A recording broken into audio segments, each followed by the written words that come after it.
to present to you my monologue for Carlow Little Theatre Society. A monologue is an intensely dangerous thing for any actor to attempt, as you have no other cast members with which to burden your load.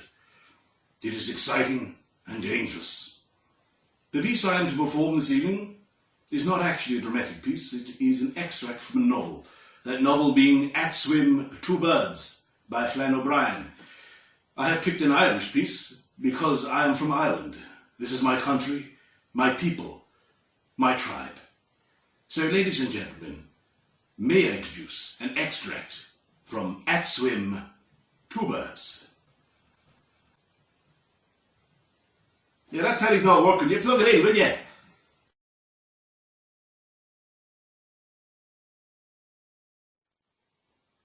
So, my first experience of intoxicating beverages and their strange intestinal qualities. I was walking through Stephen's Green one summer evening and conducting a conversation with a man called Kelly, who was then a student, hitherto a member of the farming class, and now a private in the armed forces of the king. He was addicted to unclean expressions in ordinary conversations and spat continually, always fouling the flower beds as he made his way through the green, with a mucus deposit dislodged with a low grunting from the interior of his windpipe. In some respects he was a coarse man, but he was lacking in malice or ill humour. He suggested that we should drink a number of jars, or pints of plain porter, in Grogan's public house. Well, I derive considerable pleasure from the casual quality of the suggestion, and I observed that, as you probably do, us no harm, thus expressing my wholehearted concurrence by a figure of speech. He showed me a penny and sixpence in his rough hand. I'm thirsty. I have 7 pence. Therefore, I'll buy a pint. Oh, I really recognised the intimation that I should have to pay for my own porter. While we sat in Rogan's in our faded overcoats on the chairs in the mullion snug, I gave a shilling and 2 pennies to a civil man, who in return brought us 2 glasses of black porter, the imperial pint measure. Well, I arranged him to the front of each of us, and then reflected on the solemnity of the occasion. It was my first taste of porter.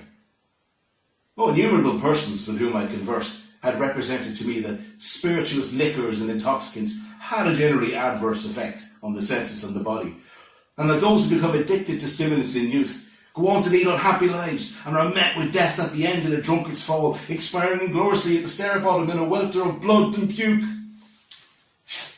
Indian tonic water had been proposed to me by an aged lay brother as an incomparable specific for thirst. Well, the importance of the subject had been impressed upon me in a schoolbook that I read at the age of 12. This is an extract from Literary Reader, the higher class, by the Irish Christian Brothers. What is alcohol? All medical authorities tell us it is a double poison, an irritant and a narcotic poison. As an irritant, it excites the brain, quickens the action of the heart, produces intoxication and leads to degeneration of the tissues. As a narcotic, it chiefly affects the nervous system, blunts the sensibility of the brain, spinal cord and nerves, and, when taken in sufficient quantity, produces death. When alcohol is taken into the system, an extra amount of work is thrown on various organs, particularly the lungs. The lungs, being overtaxed, become degenerated.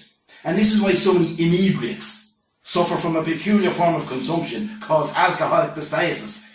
Many cases of which, alas, are to be found in our hospitals, where the unhappy victims await their slow but sure march of an early death. It is a well-established fact that alcohol not only does not give strength, but lessens it. It relaxes the muscles or instruments of motion, and consequently their power decreases.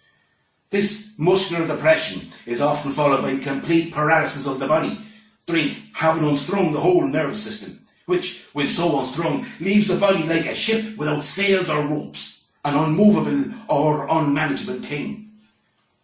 Alcohol may have its uses in the medical world, to which it should be relegated. But once a man becomes a victim, it is a terrible and a merciless master, and he finds himself in that dreadful state, when all willpower is gone, and he becomes a helpless imbecile, tortured at times by remorse and despair. Conclusion of the hormone.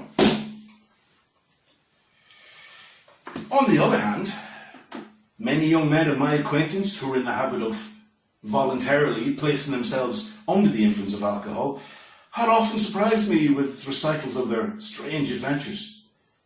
The mind may be impaired by alcohol, but withal it may be pleasantly impaired.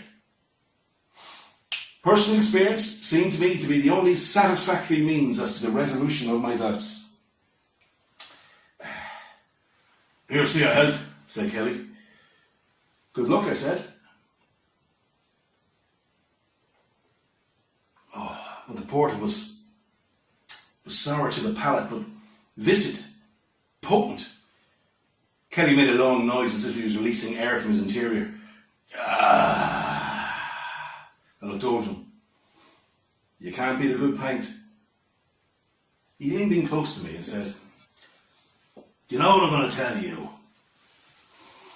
When things go wrong and will not come right, though you do the best you can, when life looks black as the hour of night, a pint of plain is your only man. When money is tight and hard to get, and all your horses is ran, when all you have is a heap of debt, a pint of plain is your only man. When health is bad and your heart feels strange and your face is pale and wan, when the doctor says that you need a change, a pint of plain is your only man. When food is scarce and your larder bare and no rations grease your pan, and the hunger grows as each meal is rare, a pint of plain is your only man. In time of trouble and lousy strife, you still have a darling plan. You still can turn to a brighter life. A pint of plain is your only man."